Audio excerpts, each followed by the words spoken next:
नमस्कार, मैं विशाल पांडे। जैसे मेरी गाँव की सीरीज़ चालू है, इसमें हमने आप सबसे किया मैं भारत और नेपाल के कई पुराने गाँव जाऊँगा और वहाँ की लोकल चीज़ें आपको दिखाने की कोशिश करता रहूँगा। फ़िलहाल मेरा ये जो अभियान भी है, ये पर्यावरण और प्रकृति को बचाने के लिए है, क्योंकि हमको इस समय बहुत ज़्यादा ज़रूरत है कि हम अपने पूर्वजों से सीख के वो हमें स्वच्छ हवा, स्वच्छ जल ऐसी चीज़ें दे के गए थे और वही चीज़ हम अपने आने वाली पीढ़ी को दे सकें। इससे बड़ी बात हमारे लिए खूबसूरती की क्या हो पाएगी, क्योंकि आज इस समय जलवायु परिवर्तन और प्रकृति इतना बड़ा मुद्दा बना हुआ है देश का कि इस विषय में क्या ही बोलें कि आने वाले समय में कितना विनाश का रूप धर रहा है कि हम आने वाली पीढ़ी को अगर स्वच्छ हवा, स्वच्छ जल नहीं दे पाएंगे तो हम क्या दे पाएंगे, हम क्या कर पाएंगे उनके लिए।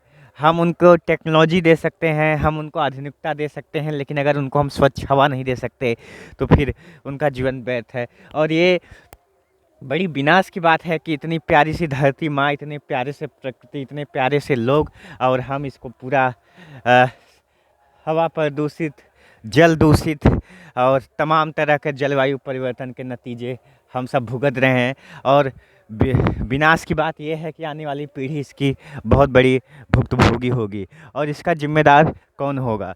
ये इसी सब के चलते मैं ये अभियान चालू किया हूँ, जिसमें मैं भारत और नेपाल के कई पुराने गांव जाऊंगा और वहाँ की लोकल चीज़ें आप सबको दिखाने की मैं पूरी कोशिश करूंगा। फिलहाल मैं विशाल पांडे और मेरी ये जो सीरीज चलने वाली है, ये भारत और नेपाल के कई गांव तक जाएंगे, जिसमें हम वहाँ की लोकल जो सुंदरता है वो आप सबको दिखाने की पूरी कोशिश करूँगा। तो ये अभियान भी मेरा इसीलिए है कि हम कैसे गांव में चल के गांव की ओर रुक करके अपने पूर्वजों से सीख सकते हैं कि हाँ, जीवन ऐसे भी जिया जा सकता है। जीवन हम पेड़ पौधों के साथ भी जी सकते हैं, न कि आधुनिकता के वश में हम सब विनाश कर दें, जैसे हमने आज बड़े शहरों का हाल बना दिया है। तो ये चीज़ें हम जो सीखेंगे, ये गांव के लोगों से सीखेंगे कि हमें पेड़ पौधे और जीव जंतुओं के साथ हमें कैसे रहना है। वो बड़े बेखूबी से जानते थे कि जीव जंतु पेड़ पौधे हैं तभी हम हैं, नहीं हम भी नहीं हैं।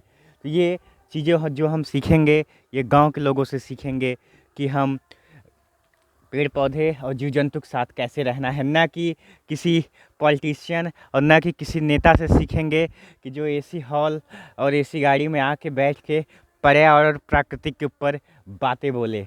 हम ये चीज़ें अगर सीखेंगे तो हम गांव के लोगों से सीखेंगे कि हमें जीव जंतु और पेड़ पौधों के साथ कैसे रहना है।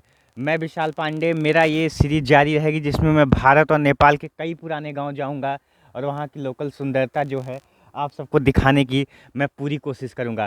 फिलहाल मैं एक गांव में आया हूं और बहुत ही खूबसूरत सा ये गांव है। दद्दा कौन गांव पड़े, कौन हन, ये नई बस्ती गांव है। और दद्दा ये देखिए आग सेक रहे हैं। तो फिलहाल हम कैमरे के माध्यम से दिखा दे रहे हैं कि कितना प्यारा सा मिट्टी का घर है। और हमारे पूर्वज बड़े विद्वान होते थे जो मिट्टी के घर बनाते थे। ये वातानुकूलित होता है, ये गर्मी में ठंडक और ठंडी में और गर्म होता है, इंसुलिन होता है, और इसमें रहने से ही कितनी तरह की बीमारियां नहीं होती। मैं विशाल पांडे, मेरी ये सीरीज जारी रहेगी, जिसमें हम दिखाएंगे कि गांव के लोग कैसे आज भी जीवन व्यतीत करते हैं। फिलहाल आप सबका बहुत बहुत धन्यवाद। मैं मिलता हूं आपसे नेक्स्ट सीरीज में। धन्यवाद।